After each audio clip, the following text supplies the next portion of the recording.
Hi, I'm Esme Lancaster, and I'm 34 years old. Today I'm going to tell you how one Christmas morning destroyed my family as I knew it, and why, in a twisted way, it was the best thing that ever happened to me. Before I go on, please like, share, and subscribe if you want to hear more stories like mine. Because if you think this is just another holiday argument, you have no idea what's coming. For 34 years, I believed in family like a religion. I thought family meant unconditional love, that parents loved all their grandchildren the same, that blood meant something sacred and unbreakable. I grew up on those phrases. We're family, we stick together. No one loves you like your parents. I swallowed them whole. Then one Christmas day, I watched my 8-year-old nephew Cameron tear through every single present labeled for my 6-year-old daughter, Lily, while my parents stood there laughing like it was the funniest thing they had ever seen. That was the moment the illusion shattered. Lily is the sweetest child you could imagine.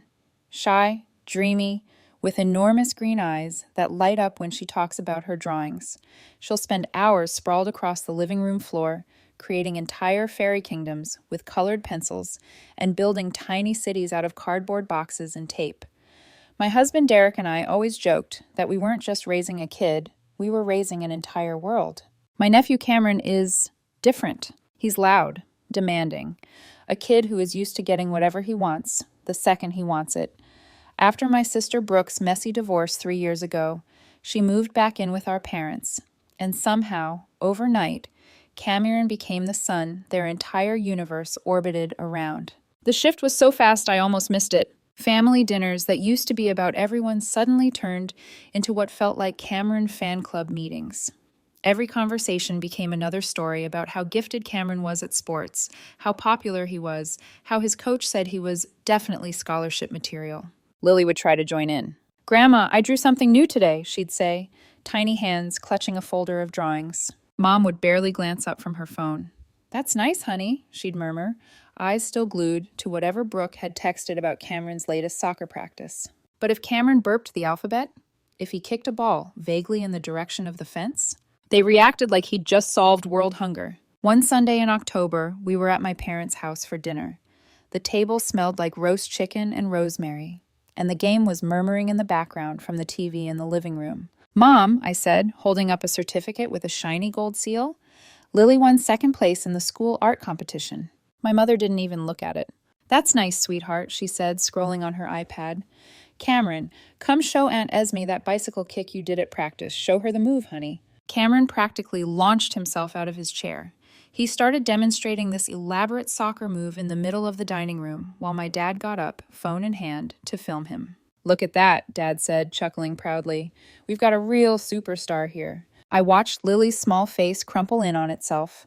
She quietly folded her certificate back into her backpack, trying to make herself invisible. Her eyes glistened, but she blinked rapidly, fighting the tears.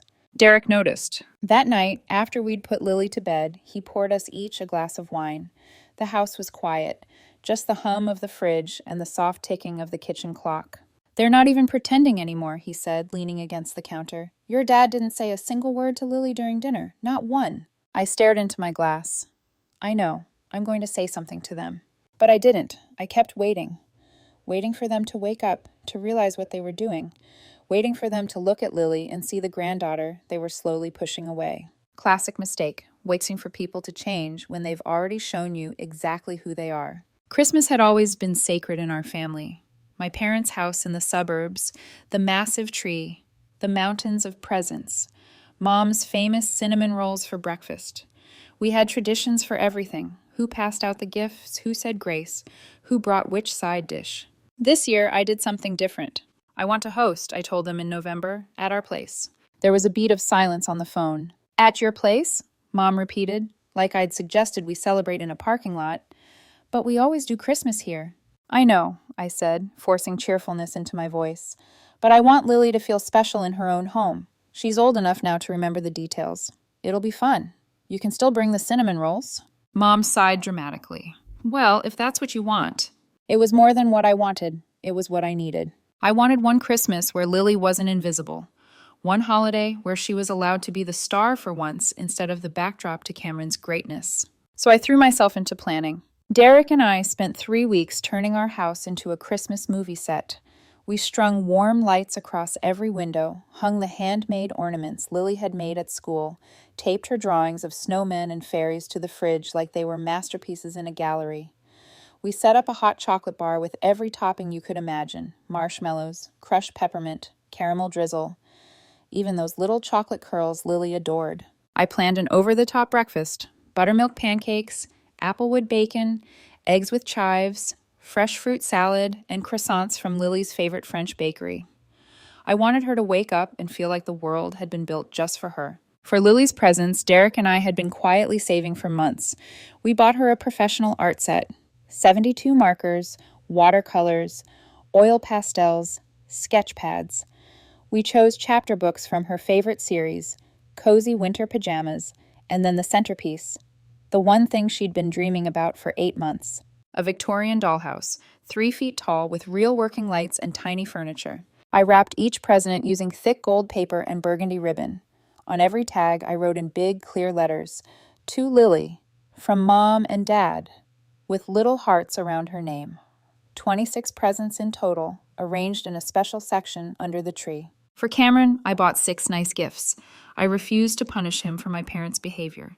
He was still just a child, even if he was a very spoiled one. I got him a Nerf gun set, a science experiment kit, some books, a new soccer ball, a jersey, and the video game he'd been hinting at. "Are you sure about having them here?" Derek asked the night before, as we placed the last gift under the tree. I looked around our glowing living room, at the stockings, at the dollhouse box hidden behind the couch. "Yes," I said, "because this time it's our house, our rules." I believe that would make a difference.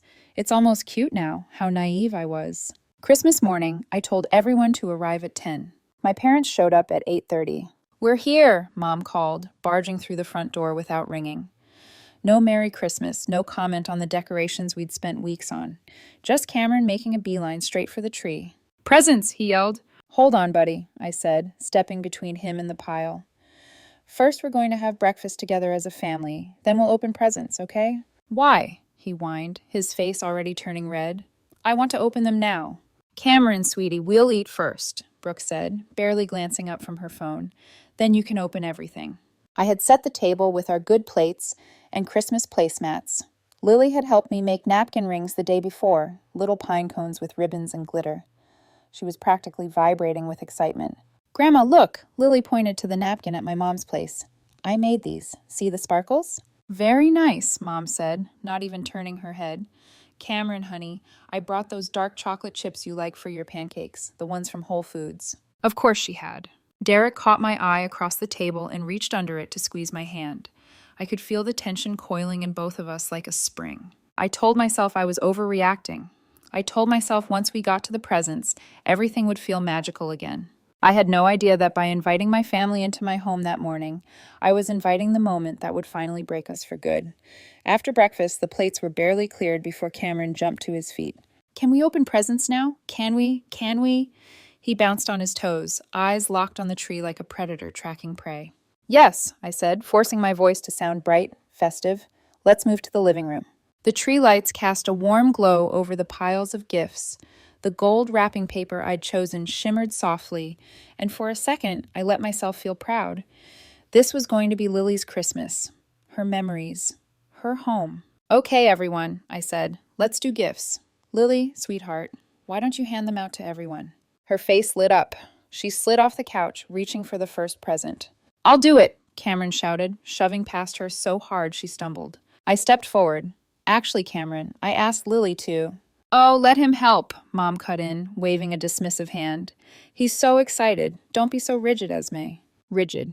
In my own house. My jaw clenched, but I swallowed the comment burning in my throat. "Fine," I said carefully. "Cameron, you can help, but you need to read the names very carefully and give each person their own presents. Got it?"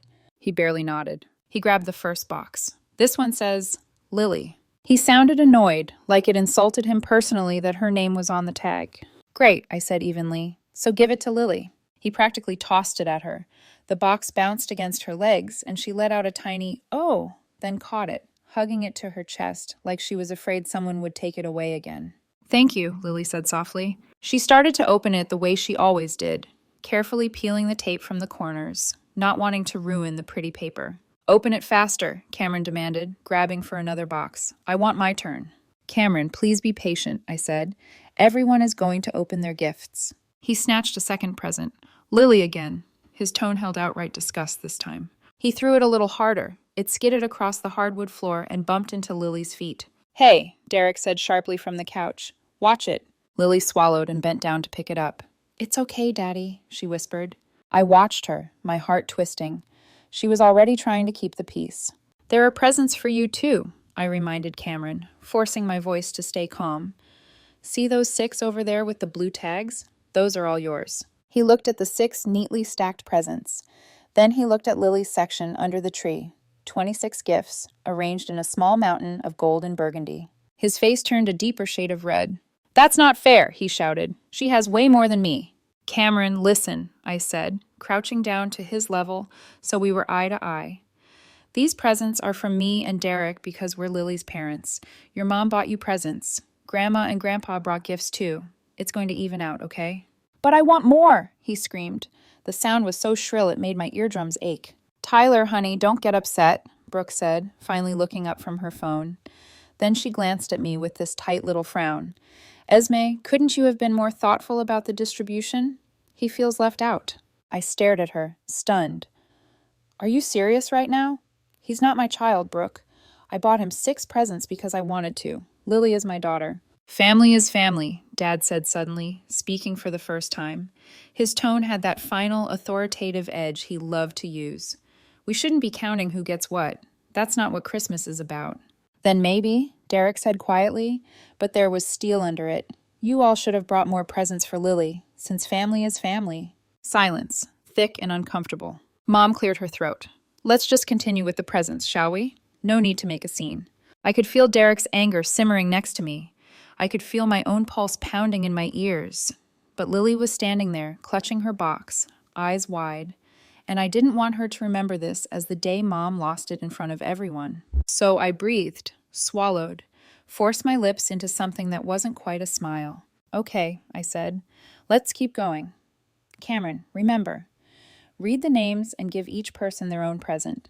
He grabbed another box. This one had Lily written in huge letters across the top, outlined in glitter glue. Lily's own careful handiwork.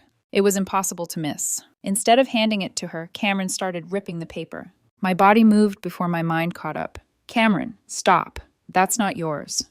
I want to see what it is, he said, tearing through the gold paper like it had offended him. I stepped forward, heart hammering. Cameron, I said stop. He had the wrapping off before I reached him. It was one of Lily's art sets, the watercolor palette, with 48 colors she'd circled in catalogs since August. I want this, he announced, clutching it to his chest. No, I said firmly, reaching for the box. That is Lily's present. You need to give it to her right now. He jerked away from me. No, I'm keeping it. I turned to Brooke, disbelief prickling under my skin. Brooke, control your son. Now. She shrugged. Actually shrugged. He's just excited. Maybe Lily can share. She got so many things. Share? My voice sharpened. It's her present. We bought it for her.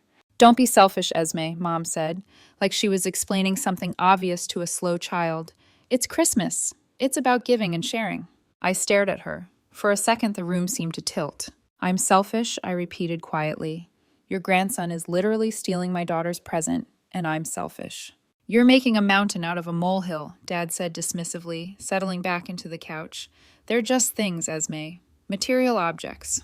Behind me, Derek straightened up. I could feel the air change. Are you listening to yourselves right now? He asked, his voice low. Do you hear what you're saying? But Cameron had already moved on. He dropped the watercolor set onto the floor and lunged for another present with Lily's name on it. Rip! Rip! The paper flew. Then another, and another. He was like a storm tearing through everything in his path, shredding the wraps I'd chosen so carefully, examining each gift with an entitled smirk. These are mine now, he announced, starting to pile Lily's gifts around himself like spoils of war. Lily's face had gone as pale as the snow outside. Her little hands were empty. Tears spilled over her cheeks, silent at first, then faster. Mommy, her voice broke. Those are mine. Make him stop.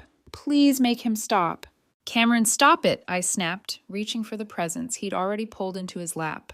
That's when my mother stepped between us. She put her hands on my shoulders and pushed me back. Let him have fun, Esme, she said sharply. You're ruining Christmas with this attitude. I froze. She had never laid a hand on me in anger when I was a child. Not once.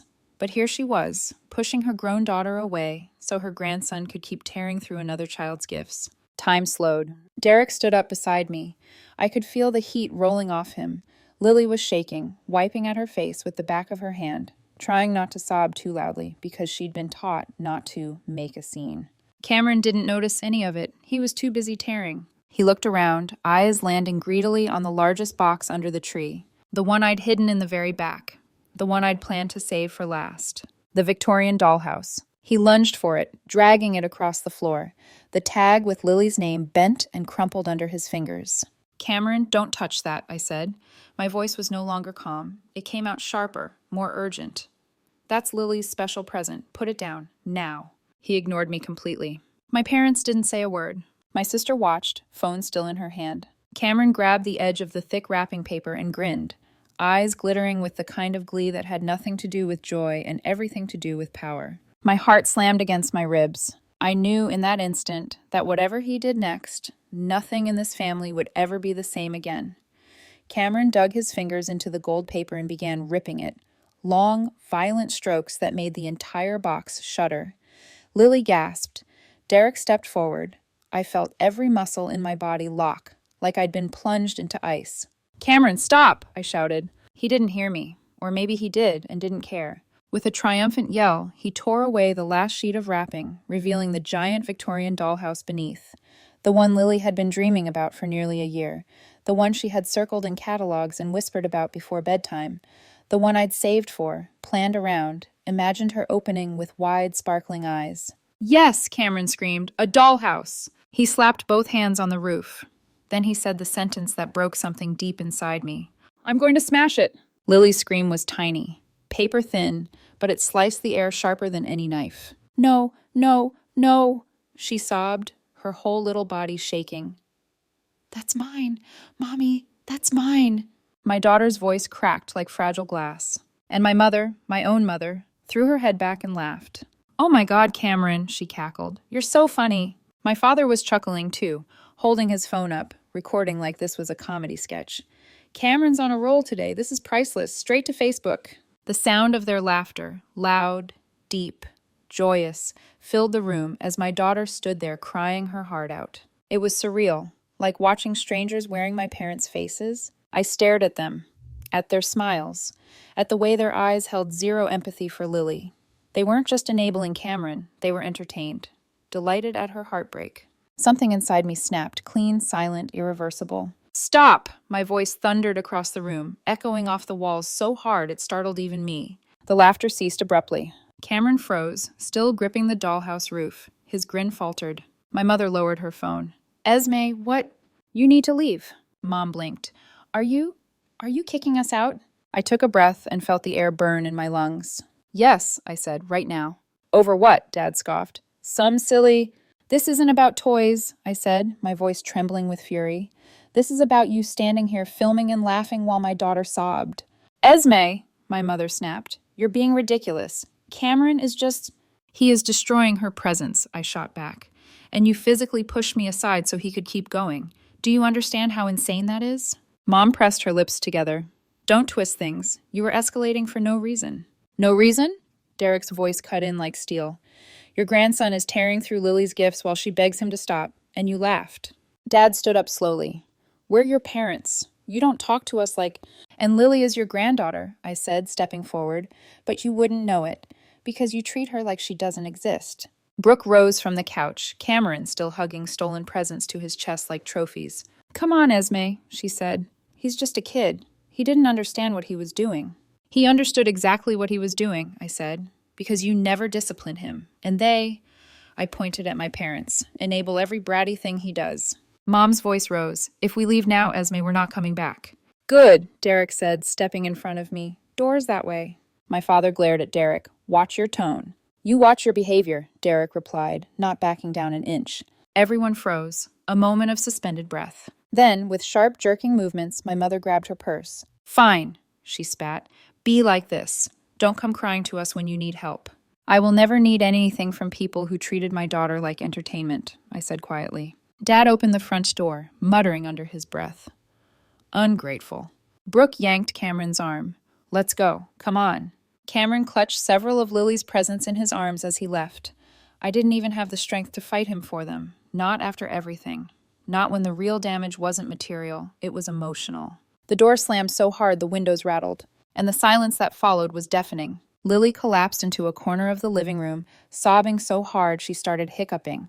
Derek rushed to her immediately, pulling her into his arms. I stood there, frozen, shaking, watching through the window as my parents loaded into Dad's SUV and drove away, their faces stone hard, their posture rigid and furious. Then, from behind me, a tiny, trembling voice.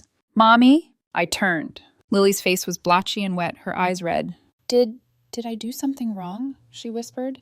Is Christmas ruined because of me? The pain that hit my chest in that moment felt physical, like a punch. No, baby, no. I stumbled forward and dropped to my knees, pulling both her and Derek into a tight embrace. You did nothing wrong, nothing at all.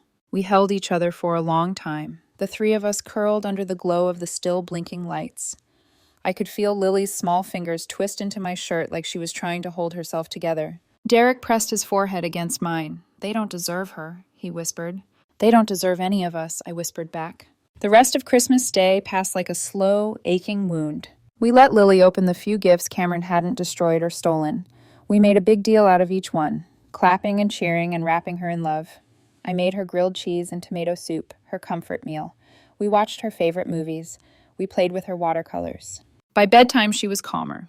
But me? I was furious, not just at what happened today, but at myself. For every Sunday dinner where I watched my daughter get ignored. For every time I told myself, they don't mean it.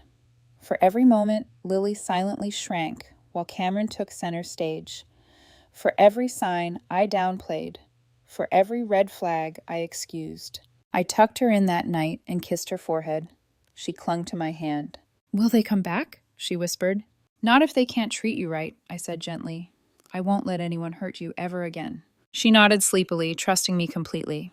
And that was the moment I made a promise. I would burn every bridge necessary to protect my daughter, even if that bridge was the one leading back to my own family. The next morning, my phone exploded.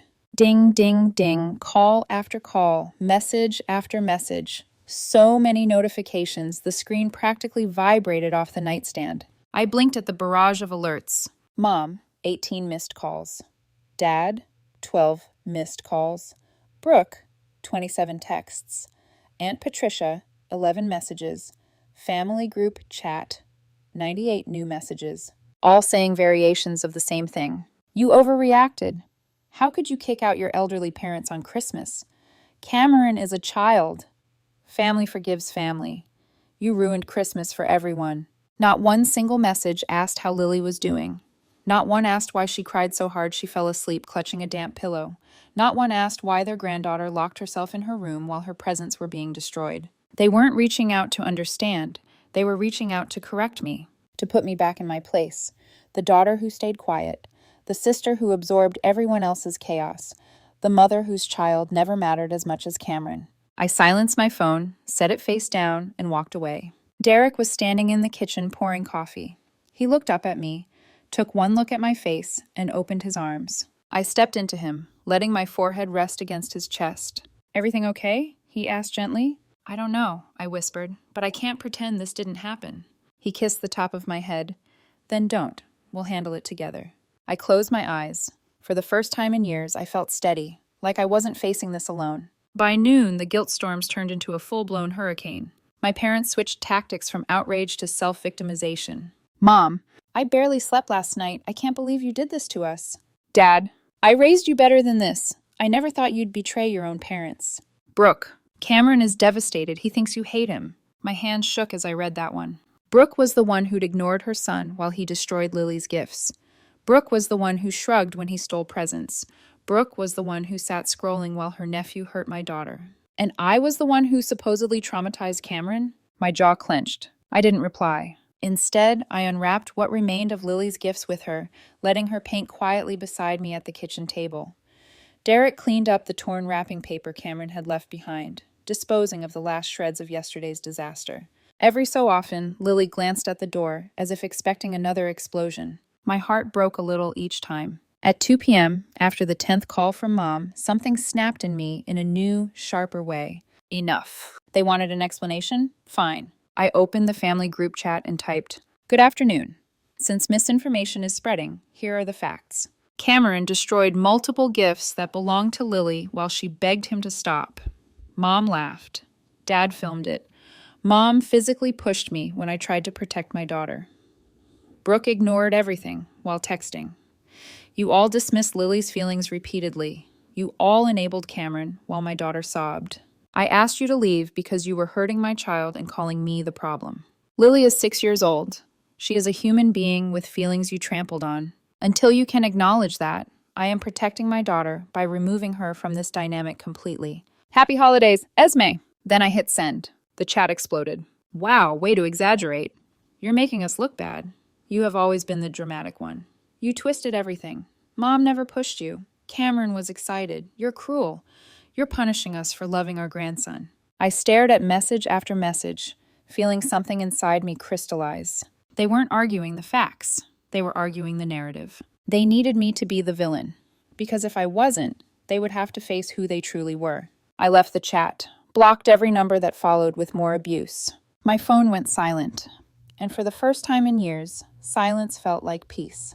That evening, Derek's parents called from California. "Sweetheart," Derek's mom said softly, "we heard what happened." My throat tightened. "From who?" "Your cousin Rachel reached out," she said. "She was worried about Lily." My chest loosened a little. Someone had asked about my daughter. Someone cared. "Can we talk to her?" Derek's dad asked. "We'd love to see her face." Lily came running at the mention of Grandma and Grandpa, her favorite people. For the next hour, she showed them her art supplies one by one. She held up drawings. She described her favorite parts of Christmas despite everything that happened. She giggled when Derek's dad made silly faces. They asked, "What was your favorite gift? What colors do you like the most? What should we send you next?" They listened. They cared. They made her feel seen. When we hung up, I wiped my eyes. Derek did too. 2 days later, a package arrived with a handwritten note. "For our Lily. From your real grandparents, the ones who love you." Inside was a beautiful set of colored pencils and a thick sketchbook. I sat on the floor holding that note, and for the first time since Christmas morning, I cried. Not from heartbreak, but from gratitude.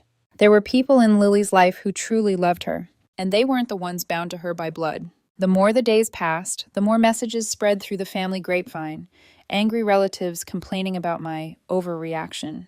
They called me shameful, ungrateful, cruel, but none of them had been in my living room. None of them had seen the way Lily's face crumpled while the people who were supposed to love her laughed. None of them cared enough to ask. I was done being the quiet daughter, the peacekeeper, the easy scapegoat.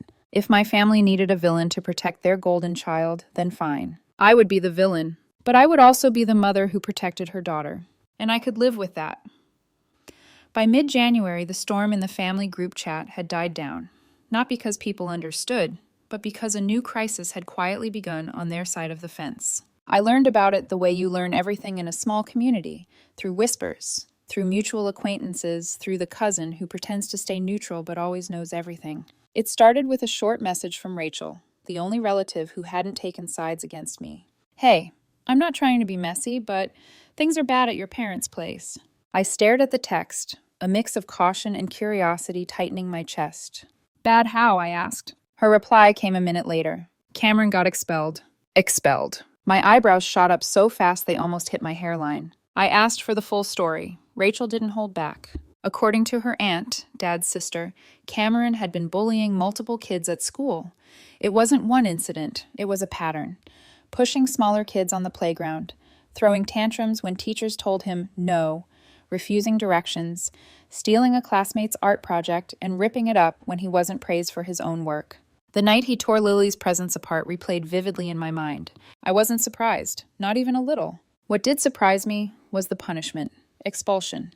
That meant it was serious enough that the school no longer wanted him on campus. Rachel continued, "Brooke is furious. She says the school is against her. But honestly, even her friends think Cameron needs help." I exhaled slowly. A knot of grim understanding settled in my stomach. This was the beginning. Weeks passed, and every few days, another update filtered through the grapevine. Update number 1. Brooke couldn't manage working full-time and dealing with Cameron's behavior issues, so she had cut her hours. Money got tight, fast. Update number 2. My parents, who used to brag nonstop about their angel grandson, were suddenly spending every afternoon with him. Cameron screamed if he didn't get attention. He refused to do homework. He threw tantrums when my father tried to watch TV instead of entertain him. My mom's favorite antique lamp? Cameron shattered it during a meltdown because she wouldn't give him her iPad. He didn't apologize. Of course he didn't. Why would he? He'd been raised to believe he never needed to. Then came update number 3, whispered through 2 relatives like a game of telephone. Brooke's ex-husband, Logan, was seeking more custody. Apparently, the school expulsion, combined with Cameron's behavior records, painted a picture that made Brooke look unstable, irresponsible, unable to provide the structure Cameron needed. The court agreed. Brooke had to accept a 50-50 custody split, which meant less child support and more responsibility on her. She was drowning. I learned about update number 4 on a Saturday afternoon while Lily and Derek were at the park. Rachel sent another message. Brooke had to move out. My fingers froze over the screen. Move out of my parents' house? Yeah. Mom and Dad said they couldn't keep covering everything. And Cameron is stressing them out. The words felt surreal. My parents, who once bragged that Cameron was the light of their life, were now overwhelmed, exhausted, and financially strained.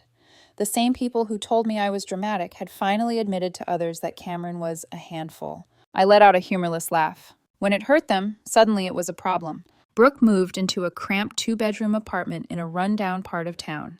According to Rachel, she complained constantly about how unfair it was that everyone abandoned her. But no matter how loudly she yelled, no one could ignore the truth anymore. Spoiling a child into entitlement doesn't create a shining golden boy. It creates someone who believes the world owes him everything. And Cameron was living proof.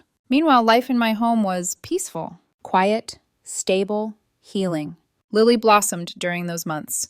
Without the shadow of favoritism and cruelty hanging over her, she became more confident, more talkative, more joyful.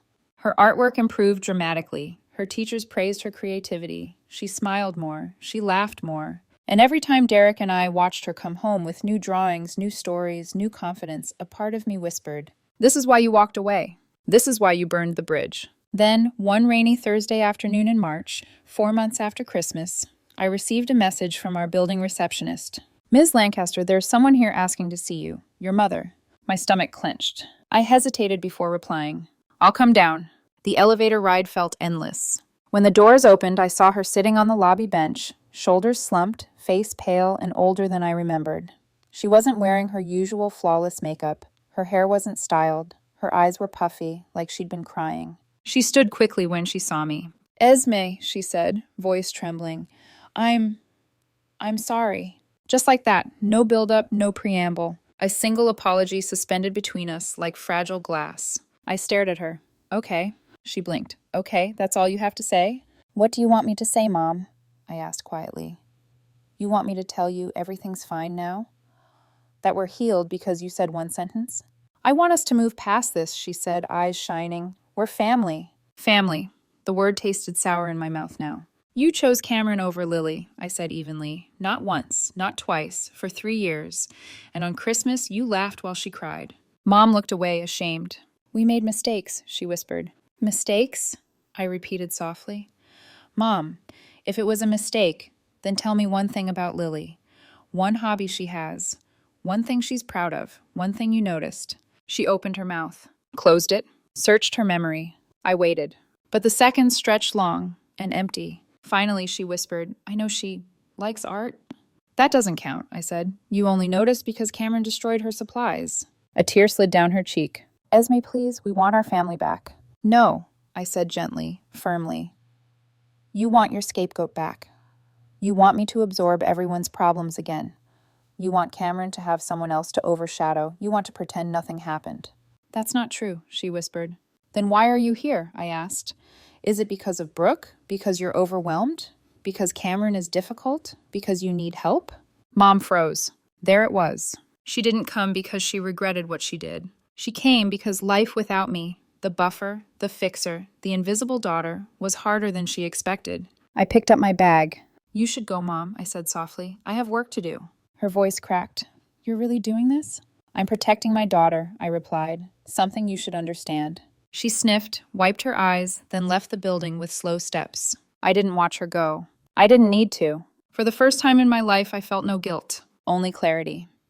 A week after my mother showed up at my workplace, my father sent a 5-paragraph email titled, "We are heartbroken." He wrote about how hurt they were, how families shouldn't hold grudges, how I was being stubborn, how they missed Lily, even though they had never bothered to truly know her. Not once did he acknowledge what they had done. Not once did he mention laughing while she cried. Not once did he apologize. I didn't respond. I didn't need to. Some wounds don't need to be reopened. They need to be left alone so they can finally stop bleeding. 2 weeks later, Brooke called me from a number I didn't recognize. My first instinct was not to answer, but then I thought, let's see how far this goes. I answered. Before I could say anything, Brooke began talking, her voice tight, brittle, frantic. Esme, I need help. There was no greeting, no apology, just a demand wearing desperation like cheap perfume. I kept my tone neutral. What kind of help? Cameron's therapist costs $400 a session, and insurance only covers half. I can't afford it. Mom and Dad can't afford it either. You need to help. I almost laughed. Not because it was funny, but because it was breathtaking how predictable this was. No, I said simply. Brooke sputtered. What do you mean no? He's family. He's also the same child who destroyed Lily's Christmas, I said calmly, while you sat scrolling on your phone. That was months ago, she snapped. He's struggling now. He's struggling, I said quietly, because you never taught him boundaries or consequences. That isn't my problem to fix. Brooke's breath hitched with outrage. How can you be so cold? This is your nephew. The same nephew, I reminded her, who ripped open Lily's gifts while she begged him to stop. And you let him. You let all of it happen. That's different, she snapped. How? I asked, voice steady. Because it didn't affect your child? Because it didn't damage your life? Silence. She had no answer. She never did. You're horrible, she whispered. No, I said. I'm a mother protecting her daughter. Something you didn't do on Christmas morning. And I hung up. She never called back. 4 years passed. 4 years without my parents. Without Brooke. Without the toxic cycle that used to suffocate me slowly, quietly. People always say time heals all wounds. They're wrong. Time doesn't heal anything. What heals is removing the knife and never letting the person who wielded it near you again. Lily is 10 now. She stands taller, speaks braver, smiles brighter. Her art fills the walls of our home. Dragons, forests, fairies, galaxies. She enters contests, wins ribbons, gives her drawings to friends. She is loved. She is safe. She is seen. Derek and I built new traditions. Christmas with his parents, summer barbecues with neighbors who treat Lily like family, weekend art fairs where she sells handmade bookmarks and tiny watercolor prints. Our home is warm, peaceful. Nothing like the chaotic, unpredictable atmosphere of the years before. Occasionally, Lily still asks about my parents. Why don't we see Grandma and Grandpa anymore? I always answer truthfully but kindly. Sometimes people don't treat us the way we deserve, and it's okay to walk away from them, even if they're family. She nods, thinking, and I can see her beginning to understand. Sometimes I hear updates. I don't seek them out, but our town is small and people talk. Cameron is 12 now, still in therapy, still struggling with aggression, entitlement, and emotional regulation. Brooke fights with Logan constantly about custody. She's drowning in therapy bills, medication costs, and school complaints. My parents? They're retired and exhausted, stuck dealing with a child they created through years of indulgence and denial. Every holiday is about managing one of Cameron's meltdowns. They can't travel because Brooke needs help. They can't relax because Cameron demands constant attention. The golden grandson they once worshipped is now their full-time burden. And every time someone tells me, your mom looks so tired, or your dad is overwhelmed, I feel nothing. No pity, no guilt, no urge to fix anything. They made their choices. They chose favoritism over fairness. They chose Cameron over Lily. They chose amusement over empathy. They chose silence when Lily cried. They chose to push me aside, literally and emotionally. Now they live with what they created, while Lily lives in peace. People love to say, blood is thicker than water. But here's what they never mention. The full phrase isn't that at all. The real saying is, the blood of the covenant is thicker than the water of the womb. Meaning, the family you choose is stronger than the family you're born into. My family, my real family, is Derek, Lily, and the people who show up with love, respect, and consistency. My parents had every chance to be part of that. They burned their own bridge. I just stopped trying to rebuild it. And I can still hear the sound of my mother laughing, while my daughter cried. Some bridges deserve to stay ashes. Thank you for listening to my story. If your family ever played favorites, if you ever had to walk away to protect yourself or your child, what was the final moment that made you do it?